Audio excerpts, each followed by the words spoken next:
Hello everyone, Assalamu alaikum. Welcome to our channel Physics with BKS. So today we are going to start graphs से start करेंगे और ये मैंने one go में video बनाई है और शॉर्ट करके आपको भेज रहा हूँ एडिट वगैरह करके, ताकि ये जो क्वेश्चन वाइज है आप अच्छे से कर लो, ठीक है। और रिवीजन भी आपका अच्छे से हो जाए, क्योंकि इस काइनेमेटिक्स और फोर्स वाली मैंने कोई वर्कशीट अपलोड नहीं की, तो मैंने सोचा कि दिस वुड बी बेस्ट कि मैं आपको इसके सारे फार्मूलाज या ग्राफ्स वगैरह का कॉन्सेप्ट दे दूँ। तो ग्राफ क्या होता है, basically it is the comparison of two quantities. किस तरह से दो क्वांटिटीज़ को कंपेयर किया जाता है। एक क्वांटिटी आप रखते हो एक्स एक्सेस पर और दूसरी जो क्वांटिटी आप रखते हो वाई एक्सेस पर। तो दो क्वांटिटी इस तरह से आपके पास जो होती हैं, एक होती है एक्स एक्सेस पर, दूसरी वाई एक्सेस पर। अगर ग्राफ को आपने ग्राफ को रीड करना आना चाहिए। ग्राफ जो है, मैं जिस भी स्टूडेंट को पढ़ाता हूँ तो मैं उसे बोलता हूँ कि ग्राफ जो है आपसे बातें करता है। अब वो बातें किस तरह से करता है, ग्राफ में अगर मैं एक पॉइंट बना दूँ, सपोज करो अगर यहाँ से मैं मार्किंग करूँ, ग्राफ में ये वाली जो पॉइंट होती है ना, जिसमें जहाँ पर ये दोनों लाइनें मिलती हैं, तो यहाँ पर ये ज़ीरो होता है। और इस वाले ग्राफ को अगर नीचे लेकर को आप जाओगे तो ये ग्राफ होगा y में नेगेटिव, और इसको इधर को लेकर अगर आओगे तो ये होगा x में नेगेटिव। ये बातें आपने याद करनी है, ठीक है। मैं लिखूँगा नहीं बार बार, और ये हर बार यूज़ भी नहीं होती। तो यहाँ इंटरसेक्शन वाली पॉइंट तो ये होती है ओरिजिन। अब समझें, यहाँ पर मैंने मार्किंग की 1 2 3 और 4, और यहाँ पर भी मैंने मार्किंग की 1 2 3 और 4, ठीक है। अब अगर मैंने यहाँ पर कोई एक डॉट बनाया और दूसरा मैंने एक डॉट बनाया यहाँ पर, इसको मैंने नाम दिया P और इसको मैंने नाम दिया Q। अब अगर मैं बोलूँ आपसे कि एक्स एक्सिस में मैंने लिखा है टाइम, ठीक है, एक्स एक्सिस में मैंने लिखा है टाइम, और अगर मैंने लिखा है वाई एक्सिस में डिस्टेंस, तो P पॉइंट क्या शो करता है। मैंने अभी बोला कि P पॉइंट आपसे बातें करता है, तो आपने क्या देखना है, इसको, इस पॉइंट को x में भी देखना है और इस पॉइंट को y में भी देखना है, x में और y में दोनों में।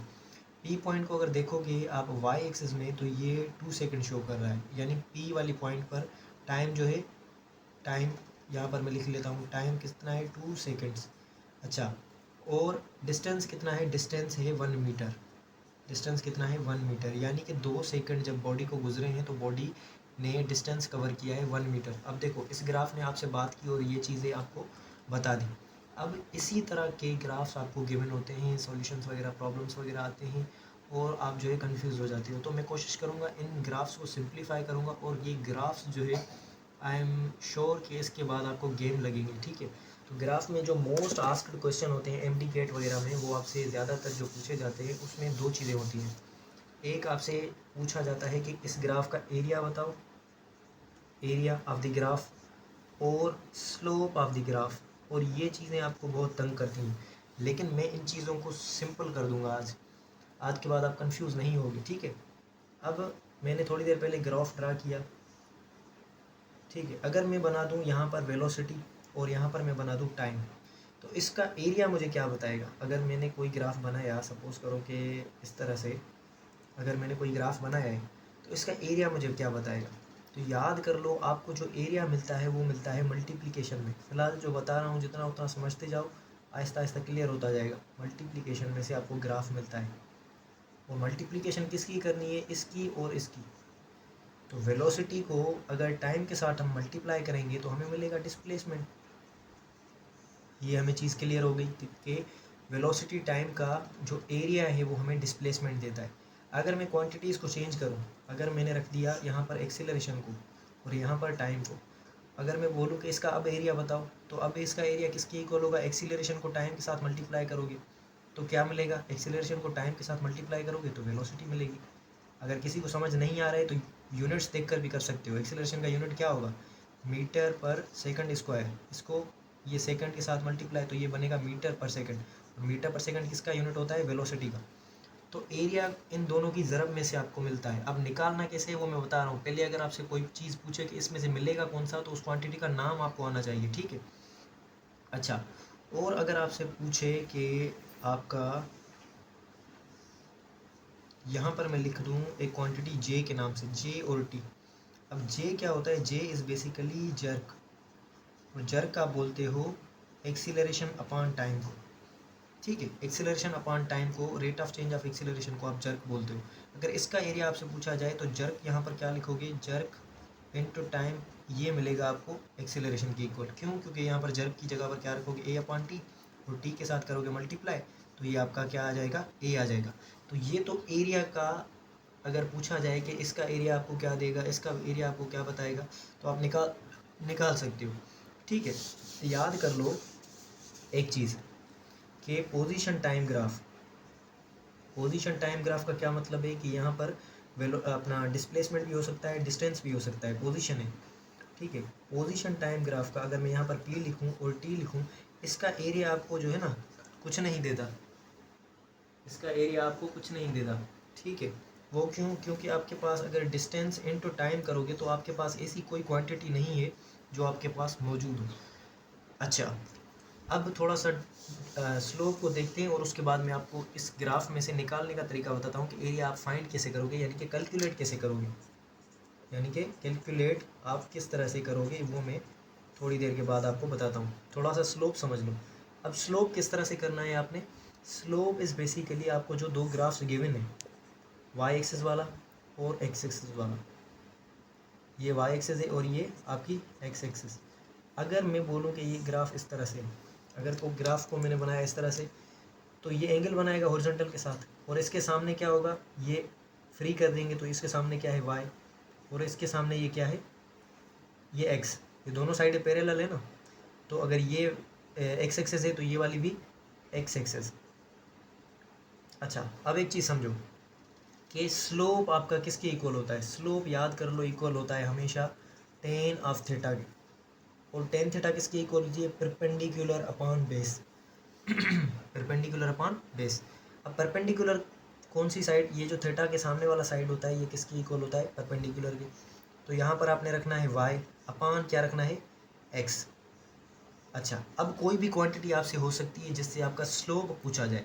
अगर मैं आपसे पूछूं, यही यहाँ पर मैं लिख लेता हूँ, ये मैंने यहाँ पर लिखा है क्या, डिस्प्लेसमेंट, यहाँ पर मैंने लिखा डिस्प्लेसमेंट और यहाँ पर नीचे लिखा मैंने टाइम।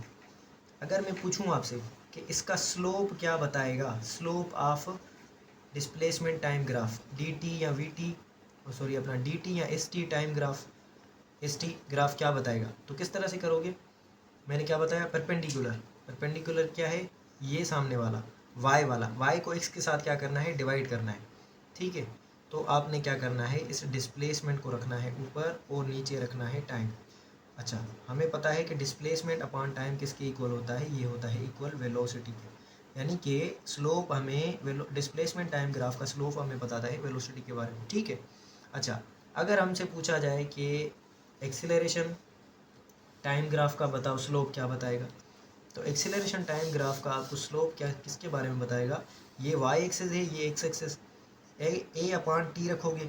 एक्सीलरेशन अपॉन टाइम किसके इक्वल था, थोड़ी देर पहले हमने किया कि ये इक्वल है जर्क के, और इसका यूनिट क्या होता है, इसका याद कर लो, यूनिट होता है मीटर पर सेकेंड क्यूब या मीटर सेकेंड पावर -3, ये दोनों इसके यूनिट्स हैं। ठीक है, यूनिट एक ही है, उसमें पावर को हम ऊपर लेकर गए। ठीक है, अच्छा, अगर वेलोसिटी टाइम का स्लोप हमें देखना हो, वेलोसिटी और टाइम का स्लोप, इसका स्लोप निकालोगे, अगर आपसे पूछा जाए कि इसका स्लोप किसके इक्वल होगा, तो इसका जो स्लोप होगा वो किसके इक्वल होगा, ये v अपॉन टी के इक्वल होगा, और v अपॉन टी किसके इक्वल होती है, आपके पास ये होती है इक्वल एक्सीलरेशन के।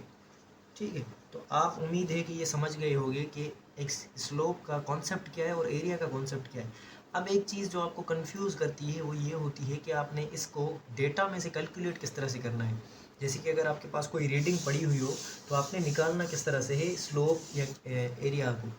अच्छा, अगर मैं आपसे बोलूँ, अच्छा कुछ एरिया शेप्स के आपने याद कर लेने हैं, जैसे कि सर्किल का जो एरिया होता है वो, सर्किल का एरिया होता है पाई आर स्क्वायर। अच्छा, ट्राइंगल का ये जो ट्राइंगल है, राइट एंगल ट्राइंगल, इसमें ये बेस है, ये हाइट है, इसका एरिया होगा 1/2 बेस इंटू हाइट। अच्छा, और दूसरा ये स्क्वायर है, स्क्वायर का एरिया होता है बेस इंटू हाइट। ठीक है, अब मैं ये क्यों बता रहा हूँ ये मैं आपको बताता हूँ, जब आप एरिया निकालोगे ना उसमें से ये मैं बताऊँगा। अच्छा, और अगर ऐसी कोई शेप आपके पास मौजूद है, ऐसी कोई शेप ये ट्राइंगल की तरह, तो इसमें भी आप जो है ना अपना माइंड यूज़ करोगे। किस तरह से, इसको आपने तोड़ देना है बीच में से, इसको बीच में से तोड़ोगे, अब एक दो राइट एंगल ट्राइंगल बन गए। एक राइट एंगल ट्राइंगल किसके इक्वल था, 1/2 बेस इंटू हाइट, तो दो राइट एंगल ट्राइंगल किसके इक्वल होंगे, ये 1/2 बेस इंटू हाइट। तो ये 2 से 2 मर जाएगा, तो यानी कि इसकी हाइट भी किसके इक्वल मिली हमें, बेस इंटू हाइट। अब ये शेप आपने अपने माइंड के अंदर रखने है, ठीक है। अब मैं आपको बताऊंगा कि ग्राफ में से डेटा निकालते कैसे हैं, ठीक है। तो अब आपके पास ये ग्राफ है एक, ठीक है। अब आपसे क्या पूछता है कि इसका एरिया बताओ, तो सबसे पहले हम इसका एरिया निकालते हैं। तो मैंने अभी थोड़ी देर पहले आपको बताया कि ये एक राइट एंगल ट्राइंगल है, ये देखो इस तरह से, और इसका राइट एंगल का एरिया किसके इक्वल होता है, एरिया होता है 1/2 बेस इंटू हाइट। अब बेस किसके इक्वल है, बेस है इसका ये, और हाइट है इसकी ये। तो बेस देखो कि 0 से 3 तक, तो किस तरह से लिखोगे, 3 - 0, ठीक है। और हाइट किस तरह से है, ये हाइट है इसकी 0। हाइट को वाई एक्सिस में देखना है आपने, ये इस पॉइंट पर ये 0 है, और ये इस पॉइंट पर 4, ठीक है, 4 पर, तो ये 4 - 0। अब ये इसका एरिया किसके इक्वल मिला, एरिया है मिला हमें 3/4 के इक्वल मिला। अब एरिया, एरिया किसके इक्वल था, वेलोसिटी इंटू टाइम के, तो यहाँ पर मैं लिख लेता हूँ वेलोसिटी इंटू टाइम। अब वेलोसिटी इंटू टाइम किसके इक्वल है, ये डिस्प्लेसमेंट के इक्वल है, तो यहाँ पर मैं लिख लेता हूँ एस वेक्टर 3/4। तो अगर आपसे पूछा जाए कि इसका एरिया बताओ ग्राफ का, और वेलोसिटी और टाइम गिवन हो, तो भी निकाल सकते हो। अगर डिस्प्लेसमेंट पूछे 3 सेकंड तक, क्योंकि ये ग्राफ जो है 3 सेकंड तक है, तो भी आप जो है निकाल सकते हो। अच्छा, ये तो था, हमने एरिया निकाला। अब अगर स्लोप पूछे, तो स्लोप किस तरह से निकालोगे, स्लोप वेलोसिटी अपॉन टाइम के इक्वल है। अच्छा, वेलोसिटी अब इसकी कितनी है, तो आप क्या किसी पॉइंट के ऊपर देखो, इस पॉइंट के ऊपर जहाँ तक ये गया है, इसकी वेलोसिटी है 4, तो यहाँ पर हमने रखा 4, और इस पॉइंट पर टाइम कितना है 3 सेकंड, तो ये 3, तो इसकी जो वेलोसिटी होगी वो कितनी होगी 4/3। तो स्लोप और वेलोसिटी आपने इस तरह से निकालने हैं। ये हमेशा नहीं होगा कि ये एक दूसरे के उलट टाइम, ठीक है, तो इस तरह से मत करना, फाइंड करना स्लोप जहाँ पर भी गिवन हो। अच्छा, अगर मैं दूसरी एक शेप बनाऊँ और उसका एरिया आपसे पूछूँ, ठीक है, ये आपके पास एक ग्राफ है, ये इसके साइड में वेलोसिटी है और ये टाइम है, ये इस तरह से, और ये इस तरह से, और ये इस तरह से, ऐसे क्वेश्चन आपने देखे होंगे। इसमें से अगर डिस्प्लेसमेंट आपसे पूछ ले, तो आपने बेझिझक इसका एरिया निकालना है। क्यों, क्योंकि इसका एरिया ही इसका डिस्प्लेसमेंट बताएगा। अच्छा, तो ये इसको स्प्लिट करो फिगर्स को, बीच में स्क्वायर है, तो इसकी एरिया किसके इक्वल होगी, BH के, और इसकी 1/2 बेस इंटू हाइट, और ये भी एक राइट एंगल ट्राइंगल है, तो ये भी 1/2 बेस इंटू हाइट। तो सबको ऐड करोगे, तो एरिया की इक्वल मिलेगा। टोटल डिस्प्लेसमेंट अगर पूछिए आपसे, किस तरह से निकालोगे, 1/2 बेस इंटू हाइट प्लस एक ये बेस इंटू हाइट, और प्लस ये 1/2 बेस इंटू हाइट। तो एक 1/2 बेस इंटू हाइट ये, एक 1/2 बेस इंटू हाइट ये, तो बेस इंटू हाइट एक, और दूसरा ये बेस इंटू हाइट, तो ये मिलेगा 2 बेस इंटू हाइट। ये आपने इस तरह से जो है ग्राफ्स वगैरह के क्वेश्चन निकालने। स्लोप अगर पूछे, एक दूसरा क्वेश्चन लिखते हैं स्लोप के ऊपर, ठीक है, स्लोप कर एक दूसरा क्वेश्चन लिखते हैं कि, अच्छा, एक क्वेश्चन जो है ट्रिकी क्वेश्चन मैं आपसे बताऊं, आपको बताऊं, स्लोप किसका ज़्यादा होगा, आपसे ये सवाल पूछा जाता है। ये इस तरह से, फिर इस तरह से, इस तरह से, ठीक है, इस तरह से, और ये इस तरह से। अगर यहाँ पर वेलोसिटी हो, यहाँ पर टाइम हो, कुछ भी हो, अगर आपसे पूछा जाए कि, इसको मैं नाम देता हूँ, ये ए है आपका, ये बी है, ये सी, ये डी, और ये ई और एफ, किन दो पॉइंट्स के दरमियान में एक्सीलरेशन मैक्सिमम है, यानी कि in which between 2 points A is maximum between which 2 points, in which 2 points acceleration is maximum, in between which 2 points acceleration is maximum, कौन से 2 पॉइंट्स के दरमियान में एक्सीलरेशन मैक्सिमम है। तो स्लोप किसके इक्वल है, स्लोप इसका एक्सीलरेशन बताएगा वेलोसिटी अपॉन टाइम, और वेलोसिटी अपॉन टाइम किसके इक्वल है, एक्सीलरेशन की। अब जिसका स्लोप ज़्यादा होगा उसकी एक्सीलरेशन ज़्यादा होगी। तो स्लोप आपको कैसे पता चलेगा, याद कर लो, जो ज़्यादा स्टीपर हो, जो ज़्यादा स्टीपर का मतलब है कि जो ज़्यादा टूवर्ड्स वाई एक्सिस हो या जो ज़्यादा टूवर्ड्स 90 डिग्री हो, टूवर्ड्स 90 डिग्री, ये इस डायरेक्शन में जाए, जो ज़्यादा स्टीपर हो, जो ज़्यादा इसके पास हो, वो उसकी जो स्लोप होगी वो ज़्यादा होगी। अगर स्लोप ज़्यादा तो उसकी एक्सीलरेशन ज़्यादा, क्योंकि वेलोसिटी टाइम ग्राफ है। अब देखो इसकी ये कम स्टीपर है और ये ज़्यादा से ज़्यादा स्टीपर है और ये तो तकरीबन हॉरिजॉन्टल जैसा है और ये थोड़ा इस तरह से। इस सब में जो ज़्यादा स्टीपर है वो सी एंड बी के दरमियान में जो है ना लाइन स्टीपर है, तो सबसे ज़्यादा एक्सीलरेशन सी एंड बी के दरमियान बनेगी, मैक्सिमम एक्सीलरेशन बनेगी। ठीक है। अच्छा, अब आपके जहन में सवाल आएगा ये ई एंड एफ़ का, तो याद कर लो ये ई एंड एफ़ का जब स्लोप से एंगल 90 डिग्री से बढ़ जाएगा ना, अगर इस तरह से देखोगे तो ये एंगल जो है ये 90 डिग्री से बढ़ गया है, तो 90 डिग्री से बढ़ता है तो स्लोप नेगेटिव आता है और आपसे नेगेटिव एक्सीलरेशन की बात नहीं पूछी गई, आपसे एक्सीलरेशन पूछी गई है। ठीक है, तो आपने क्या करना है सी एंड बी के दरमियान।